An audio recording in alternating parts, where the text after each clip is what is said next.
Praise the Lord. இந்த காலை வேளையில் கர்த்தருடைய பலிபீடத்தின் அண்டையில் வந்திருக்கிற மக்களே, உங்களை அந்த பலிபீடத்திலே படையுங்கள்.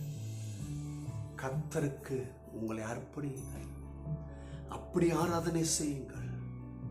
இன்னைக்கு தேவனுடைய பலத்தை, சகாயத்தை பெற்றுக்கொள்வீர்கள். ஆமென்.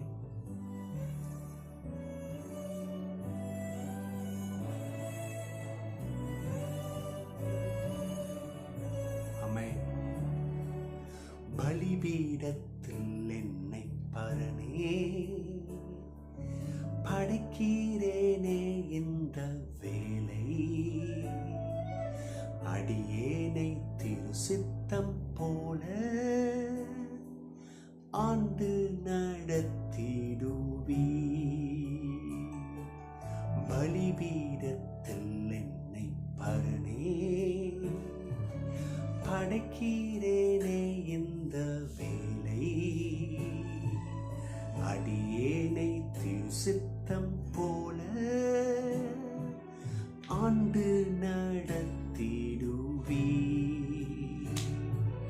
கல்வாரியின் அன்பினாயே கண்டு விரைந்தோடி வந்தே. கல்வாரியின் அன்பினையே கண்டு விரைந்தோடி வந்தே. கழுவும் திருரத்தத்தாலே கரை நீங்க இருதயத்தை. ஆமென். கழுவும் திருரத்தத்தாலே கரை நீங்க இருதயத்தை. இயேசுவே, எங்களை கழுவுங்கப்பா. உங்க ரத்தம் தான் எங்களை பிள்ளையா மாற்றும், நீதிமானா மாற்றும். எங்களுக்கு வேணும், எங்களை அர்ப்பணிக்கிறோம்.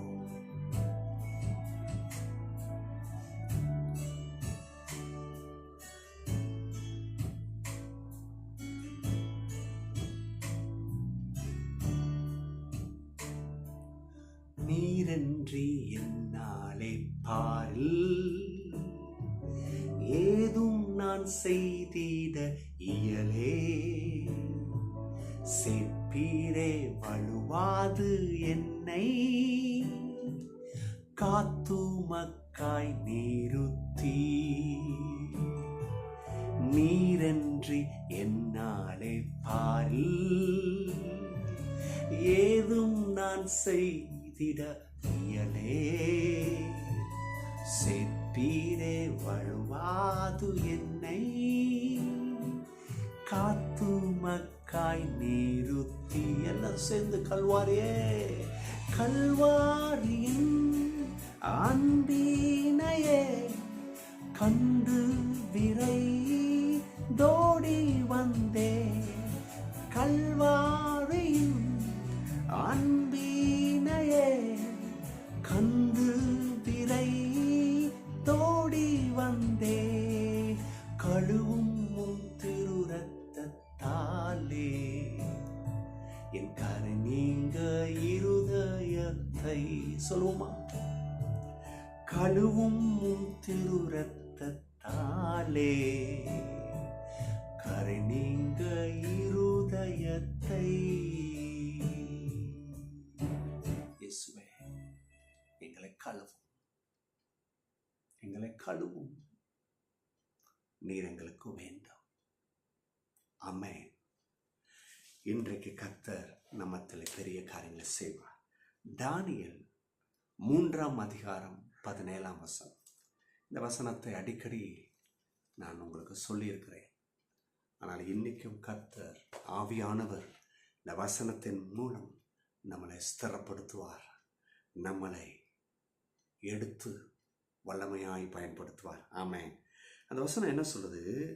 அந்த சாத்ராக், மேஷாக், ஆபேத்நேகோ அவங்களுடைய ரிப்ளை பண்ணுற வேர்டு தான், எங்கள் தேவன் எங்களை தப்புவிக்க வல்லவராய் இருக்கிறார். ஆமென். நடந்தது தெரியும். அங்கே ஒரு பெரிய பொற்சலை, அதை வணங்கணும். ஆனால் இவங்க வணங்க மாட்டேன்ட்டாங்க. எங்கள் ஜீவனுள்ள தேவனை தான் நாங்கள் வணங்குவோம். எங்களுக்கு முன்னதாக இருக்கிற எந்த ஒரு காரியத்துக்கு நேராக எங்களுடைய தலை வணங்காது. அப்போ பாருங்க, திரும்பியும் ஒரு ஆர்டர் வருது. நீங்கள் வணங்கலை, இப்போ எரிஞ்சுக்கிட்டு இருக்கிற இந்த தீ, இந்த அக்கினி, இந்த சூளை, அக்கினி சூளை, இதை 7 மடங்கு அதிகரித்து அதுக்குள்ளே போடுவேன். அதனுடைய அர்த்தம் என்ன? உன் சாம்பல் கூட வெளியில் வராது, நீ இருந்தன்றதுக்கு அடையாளமே இருக்காது, எலும்பு கூட கருகி சாம்பலாக போயிடும். அதுதான் அதனுடைய அந்த அதிகாரத்தில் இருக்கிற முழு எண்ணம். இவ்வளோ பயமுள்ள காரியம் வருது, இவ்வளோ பயங்கரமான ஆர்டர் வருது. அவங்க சொல்கிறாங்க, எங்கள் தேவன் எங்களை தப்புவிக்க வல்லவர். இன்றைக்கி நான் உங்களுக்கு சொல்கிறேன், உங்கள் முன்னாடி ஒருவேளை ஒரு அன்னைக்கு அவங்களுக்கு முன்னாடி அந்த ஒரு பெரிய சிலை இருந்தது போல் இன்றைக்கி உங்கள் முன்னாடி, ஏன் முன்னாடி ஒருவேளை அந்த பாவர்ட்டி, தரித்திரம் இருக்கலாம். அது நம்மளை ஆண்டுகிட்டு இருக்கு, பயமுடுத்திக்கிட்டு, கலங்க பண்ணிக்கிட்டு, அசைச்சிக்கிட்டு, வேதனை கொடுத்துக்கிட்டு இருக்கு. ஐயோ, என் வாழ்க்கை தரித்திரத்திலே போயிட்டுருக்கே, நான் ஏன் தான் பிறந்தனோ அப்படி பயப்படுறீங்களா? இல்லை, அந்த தரித்திரத்தை பார்த்து சொல்லுங்கள், என் தேவன் என்னை தப்புவிக்க வல்லவர். ஆமென். கரங்களை தட்டுங்க. இதே போல் ஃபெயிலியர், தோல்வி, சில பேர் என்ன காரியம் எடுத்து செஞ்சுக்கிட்டே இருக்கிறாங்க, தோல்விக்கு மேலே தோல்வி, ஒரு விஷயத்தில் முன்னேற்றம் இல்லை. ஆனால் நீ கர்த்தரை நம்பி ஒரு தீர்மானம் எடு, நான் இனிமேல் கர்த்தரை நம்புவேன்னு சொல்லிட்டு, என் தேவன் என்னை தப்புவிக்க வல்லவர்னு சொல்லிட்டு உங்கள் வாயிலிருந்து அந்த வார்த்தையை நீங்கள் அறிக்கை செய்யுங்க. கர்த்தர் உங்களை கடாட்சியமாய் பாதுகாத்து கொள்வார், உங்களுக்கு வழி செய்வார், உங்களுடைய தோல்வி வெற்றியாக மாறும். இதே போல் சிக்னஸ், வேலை, பிஸ்னஸ், தொழில், இது ரெண்டுத்துலேயும் பலவிதமான மன அழுத்தம். இன்னைக்கு எத்தனை பேர் இருக்கிறீங்க?